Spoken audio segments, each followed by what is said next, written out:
by Dr. Jeffrey Land. It doesn't take a Harvard PhD to figure out that we in America have a leadership void.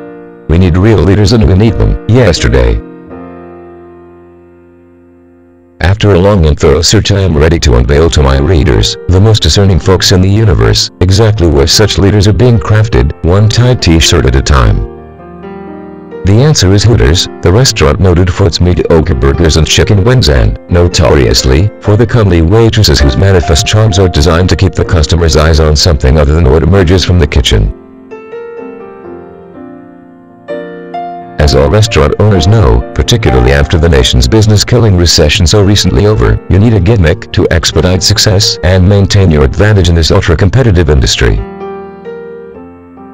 Hooters, founded in 1983 in Clearwater, Florida, made the decision right from the get-go about how they'd get customers and keep them. Their candid motto was delightfully tacky yet unrefined, and they live down to it every single day. What they're really selling is not of the burger variety. The essence of their success goes back to even their machinations in the Garden of Eden. A well-configured person of the female variety is what keeps customers, overwhelmingly male of course, happy from the first minute, and happy every single time they return. Their avaricious thoughts are not only tolerated, but encouraged by the practiced Hooters girls who, with a wink and timely nudge, know how to keep the boys happy, even if they're 85. Hooters girls have unmistakable charms, and the ability, perfected by the restaurant, to package them to jaw-dropping perfection. Unlike more prosaic eateries, at Hooters, should the cuisine disappoint, one can always derive the benefits from not being invited and encouraged. Hooters is a very friendly place. And, as it turns out, very educational, too. With the company's generous approval, ex-Hooters girl Julia Hurley reports in the February 2011 issue of the company's magazine, how what she learned at Hooters was vital to her election to the Tennessee General Assembly last November. There, at age 29, she now represents as a Republican the conservative district west of Knoxville. Julia's constituents are the America-loving, gun-toting, Bible-quoting, debating, tax-paying variety, the very core of the nation. As such, they were enchanted, particularly the menfolk, by what they saw in Julia, and were glad to learn how thoroughly she had taken the Hooters curriculum to heart. Incumbent Democratic Representative Dennis Ferguson never had a chance, although, it is thought, his worldly advisors, when things looked grim, suggested Chippendale attire and beefcake. Foolishly, Ferguson declined. We thought, but were obviously misinformed, the Hooters girls were selected primarily for the physical qualities a beneficent God gave them, but we were wrong. Hooters girls, says one who knows, are there to learn the essential skills of leadership, skills so desperately needed by the nation. Their bodies, young, firm, eye-catchingly displayed in the skin-tight Hooters apparel, are not, we are glad to learn, the focus of the establishment.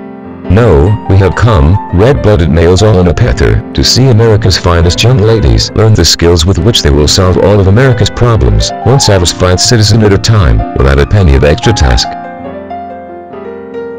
Sadly, these skills were viciously attacked by ex-Representative Ferguson's supporters during Julia's successful campaign. That woman, they fulminated, had posed in provocative photographs designed to inflame the blood and seduce the innocent. Not so, said Julia. Her experiences at Hooters taught her how to present products to best effect. She obviously did so. Her modeling photographs, for instance, were stunning, artful, revealing Julia's true self. Why should the lady be penalized for perfection? Male constituents particularly nodded their heads in agreement, as she said so. Well, then, said certain sanctimonious, censorious inhabitants of the Knoxville area, riddle me this. How can we elect as our bona fide representative a woman who, more outrageous than the wicked and seductive biblical Jezebel herself, Kings 2, beginning verse 16, has flaunted, in a state of provocative undress? Outrageous, untruthful charge, responded Julia. I was merely using my Hooters education to best advantage. The public demands in these skeptical days full disclosure, and I have given it to them. Thank you very much, Hooters, and your wise teachings. To be sure, Julia brought more than her Hooters experience to the voters. But even here she credits Hooters. They encouraged her, with her winning ways and proven abilities with people, to reach out to the community. So, she augmented her undeniable Hooters connections by joining the Southern Baptist Congregation and the Gun Owners of America. Wise recommendations. Dennis Ferguson never had a chance, which of course is the point of the Take No Prisoners Hooters curriculum, which stresses winning over everything. It is the Hooters way, which is why the company has chosen the owl as its app symbol. For the owl is the symbol of the Greek goddess Athena, a deity of word of wisdom. The Hooters girls all wear it proudly and can, as yet another accomplishment, mimic the hooting sounds of their emblem.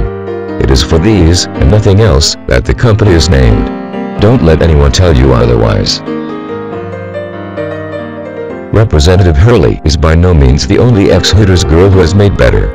The company's magazine regularly features other such paragons, the bikinis and other skimpy attire being entirely incidental to their success. Now that Hooters has this success formula down pat, it has gone worldwide with a will. There are fully 460 Hooters restaurants throughout the U.S. of A. in 44 states, the U.S. Virgin Islands, and even Guam. In addition, Hooters operate restaurants in 27 other companies, having gone international with Singapore. This is welcome news to those of us who, despairing of the curriculum in the public schools and its manifest inadequacies, now see in Hooters the necessary regeneration. And not a moment too soon. What Hooters teaches clearly works. What's more, the price is right. For a tiny fraction of what we burden taxpayers have to cough up in support of local schools, Hooters can already do and better, achieving much simply by taking off more. I like it. It's simple and effective. Yes, indeed, it has legs, though I would hesitate to say so before these blushing, dainty little ladies, those Hooters girls. About the author. Harvard-educated Dr. Jeffrey Land is care of World Profit, Incorporated, where small home-based businesses learn how to profit online. Dr. Land is also the author of 18 best-selling business books. Republished with author's permission by Harry Grudoyle. http://smithonbus.com. Check out the list page. http://www.smithonbus.com/kunstenrückroad =HB more than 8 only.